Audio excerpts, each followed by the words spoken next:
J'ai failli pas faire de blog aujourd'hui. Je m'en allais passer à côté parce que, comme vous pouvez l'entendre par ma voix, j'ai certaines difficultés. J'ai un rhume ou je sais pas trop quoi. J'étais congestionné, mais avec un peu de distance, j'ai réussi à me débloquer un peu. La raison pourquoi que je voulais faire mon blog aujourd'hui, pour pouvoir discuter, c'est que j'ai découvert quelque chose de assez spécial sur l'Internet en regardant une des chroniques intitulée « Un plan défini pour buter ».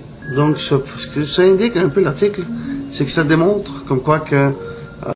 attends, je vais vous lire. Jean-François Bergeron disputera son premier combat de championnat en carrière pour le titre intérimaire de la NABA. Le titre va devenir vacant le soir où Shannon Briggs va monter dans le ring le 4 novembre pour un combat de championnat du monde.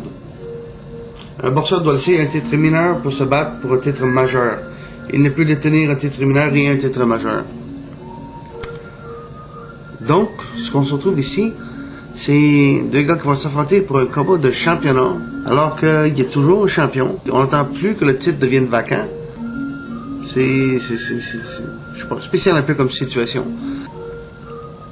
Donc, peut-être, je sais pas, c'est quelque chose que je trouvais que ça valait la peine de se questionner sur. C'est quoi la pertinence de ce titre-là? Habituellement, quand on se bat pour un titre vacant, c'est parce que le champion a déjà laissé place au titre. Donc, selon moi, quand je voulais parler que Bergeron se battrait pour le titre NABA, j'avais assumé que Briggs avait laissé tomber son titre et donc qu'il était devenu vacant. Mais ce qui semble pas être le cas. Briggs est le champion jusqu'au 4 novembre. Donc là, on a un combat de championnat pour un titre qui est non vacant. Et le champion est pas impliqué dans le combat de championnat. Des fois, je me demande pourquoi j'essaie d'expliquer c'est quoi la boxe. Une autre chose que j'aimerais partager avec vous autres, c'est, d'après ce que je regarde, il me semble un combiné de ceux qui écoutent mes blogs en audio puis en vidéo. Ça tourne aux alentours de 100 personnes, ce qui n'est pas beaucoup encore, mais c'est un début. Ça fait même pas une semaine que le blog est en marche.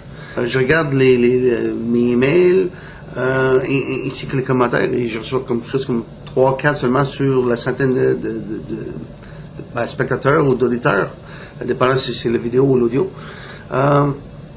Et en partie, ça me revient par email, mais c'est surtout des messages de félicitations ou de critiques, voulant dire comme quoi que je suis nul ou qu'ils aiment bien ça puis continuer. Moi, ce que j'aimerais, c'est faire quelque chose d'un peu plus interactif avec vous autres. Donc, donnez-moi des sujets que vous voudriez qu'on attaque. Puis ça pourrait être relié à la boxe. Ça peut être sur n'importe quoi. Sur les bières que vous préférez. Sur les relations hommes-femmes. Sur le prix du gaz. N'importe quoi. On parle entre hommes ici. Pour les filles qui écoutent. Mais en gros, on parle de boxe. Donc, la majorité des spectateurs sont assumés à être au moins 85% mâles. Donc, entre hommes, quel sujet que ça vous intéresse d'entendre parler? Donc, ma voix, j'espère bien va revenir.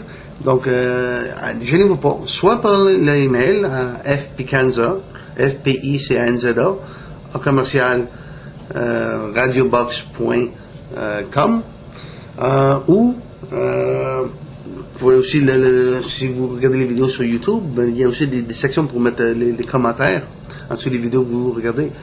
Donc, c'est cela. Faites-moi parvenir vos commentaires, puis ça me fera plaisir d'attaquer les sujets qui vous intéressent.